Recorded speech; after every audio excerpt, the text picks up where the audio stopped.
যদি কোনো সম্পদকে সারা বিশ্বের মুসলমানদের সম্পত্তি বলা হয়, তাহলে সেটা নিয়ে কৌতূহল অবশ্যই বৃদ্ধি পায়, জানার আকাঙ্ক্ষা তৈরি হয়।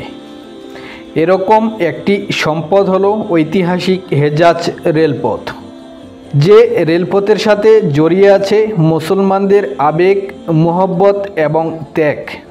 এখন আধুনিক যুগ, এক দেশ থেকে অন্য দেশে যাওয়ার জন্য রয়েছে বিমান, ফলে যোগাযোগ ব্যবস্থা হয়েছে দ্রুত গতির। এখন হজে যাওয়ার জন্য হাজী সাহেবদের তেমন কষ্ট করতে হয় না, কিন্তু একটা সময় ছিল যখন পায়ে হেঁটে বা উটের পিঠে চড়ে অথবা জাহাজে করে হজে যেতে হতো। ফলে পবিত্র মক্কা শরীফ পৌঁছতে লেগে যেত কয়েক সপ্তাহ, এমনকি কয়েক মাস পর্যন্ত লেগে যেত। সিরিয়ার দামেস্ক থেকে পবিত্র মক্কা শরীফ পৌঁছাতে অন্তত 40 দিন সময় লাগত। সফরকালে শুষ্ক মরুভূমি, পাহাড়ি দুর্গম পথ পাড়ি দিতে গিয়ে অনেক হজযাত্রী ইন্তেকাল করতেন। আর এই কষ্টটি লাঘব করার জন্য উদ্যোগ নিয়েছিলেন তৎকালীন উসমানীয় সালতানাতের সর্বশেষ যোগ্য সুলতান আব্দুল হামিদ খান। এই রেলপথ নির্মাণের অন্যতম উদ্দেশ্য ছিল পবিত্র মদিনা শরীফের সাথে রেলপথে সংযোগ স্থাপন করা এবং মুসলিম ভূখণ্ডগুলোকে একই সুতোয় বাঁধানো। কারণ সে সময় উসমানীয় সালতানাতের অন্তর্ভুক্ত তিউনিসিয়া দখল করেছিল ফ্রান্স, ব্রিটিশরা আগ্রাসন চালিয়েছিল মিশরে, রোমানিয়া ও সার্বিয়া ও মন্টিনিগ্রো উসমানীয় সালতানাত থেকে আলাদা হয়ে গিয়েছিল। তাই সুলতান চেয়েছিলেন এই রেলপথের মাধ্যমে মুসলিম সালতানাতকে আবারও একত্রিত করতে। এজন্য 1900 সালের 1 সেপ্টেম্বর সুলতান আব্দুল হামিদ খান তিনি 1320 কিলোমিটার এই রেলপথ নির্মাণের কাজ শুরু করার নির্দেশ দেন। প্রকল্পটির নাম দেওয়া হয় হেজাজ রেলওয়ে। পরবর্তীতে 1908 সালে রেল লাইনের নির্মাণ কাজ শেষ হয়। হেজাজ রেলওয়ে লাইনের দামেস্ক থেকে পবিত্র মদিনা শরীফ অংশের নির্মাণ কাজ শেষ হওয়ার পর এই রেল লাইনকে উসমানীয় সালতানাতের রাজধানী বর্তমান ইস্তাম্বুলের সাথে সংযোগের কাজ শুরু হয়। এভাবেই এই রেলপথ উত্তর ইস্তাম্বুল থেকে দক্ষিণে পবিত্র মক্কা শরীফ পর্যন্ত যোগাযোগ স্থাপন করি। এই রেলপথের সাথে মিশে আছে সারা বিশ্বের মুসলমানদের অপরিসীম আবেগ এবং মোহব্বত। কারণ এই রেলপথ নির্মাণ শুরু হওয়ার পর এ খবর যখন বিশ্বব্যাপী ছড়িয়ে পড়ে, তখন এই রেলপথের পুরো অর্থ এসেছিল বিশ্বের বিভিন্ন প্রান্তের মুসলমানদের অনুদান থেকে।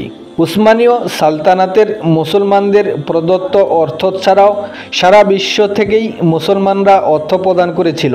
এই রেলপথে অর্থ দেওয়ার জন্য ভারতবর্ষের মুসলমান নারীরা নিজেদের গহনা বিক্রি করে তা উসমানীয়দের কাছে প্রেরণ করেছিলেন। আর এ কারণেই আজও এই রেলপথটি বিবেচিত হয় বিশ্বের সব মুসলমানের অধিকার হিসেবে।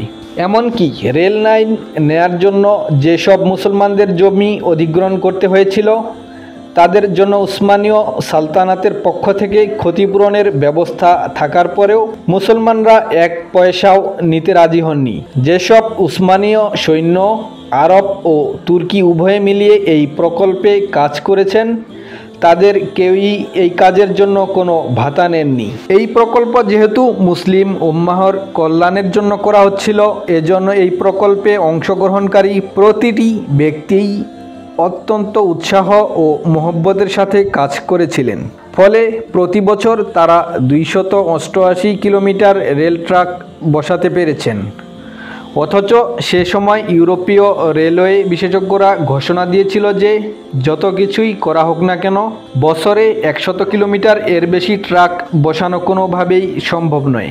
তবে এই রেলপথ চালুর পরের বছরই ইহুদিবাদী ষড়যন্ত্র ও মুসলিম নামধারী মুনাফিকদের কারসাজিতে ক্ষমতাচ্যুত হন সুলতান আব্দুল হামিদ খান। উনার সব কিছু কেড়ে নেওয়া হয় এবং নির্বাসনে দেওয়া হয়। এরপর এই রেলপথের উন্নয়ন কাজও থেমে যায়। পরবর্তীতে প্রথম বিশ্বযুদ্ধের সময় উসমানীয় সেনাবাহিনী এই রেলপথ ব্যবহার শুরু করে, যা দেখে তৎকালীন কুখ্যাত ছদ্মবেশী ব্রিটিশ গোয়েন্দা টি.ই. লরেন্স গাদ্দার আরব মুনাফিক গোত্রদের সাথে নিয়ে এই রেলপথে হামলা চালিয়ে রেলপথটির ব্যাপক ক্ষতি সাধন করে, যে ক্ষতির দাগ আজও রয়ে গেছে। বর্তমানে এই রেলপথটি 5টি দেশের অংশ হয়ে অস্তিত্ব জানান দিচ্ছে। দেশগুলো হলো তুরস্ক, সিরিয়া, জর্ডান, জাজিরাতুল আরব বা বর্তমান সৌদি আরব এবং ফিলিস্তিন। ঐতিহাসিক এই রেলপথটি বর্তমানে সক্রিয় না থাকলেও মৃত হয়নি। রেলপথটিকে ঘিরে রয়েছে মুসলমানদের আবেগ।